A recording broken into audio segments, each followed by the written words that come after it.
So, karon ma'am, among day of welcome kay Salimbay 2026. Yeah, usay meaning ana sa So, ang Limbay. meaning po sa Salimbay kanang being gratitude po na siya sa mga nahitabon sa atong life ana.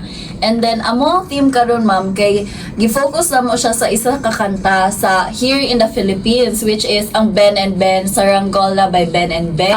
Okay. Na siya. Tapos kay ang lyrics man good ma'am kay ga-imply man good siya sa mga setbacks nato sa kinabuhi.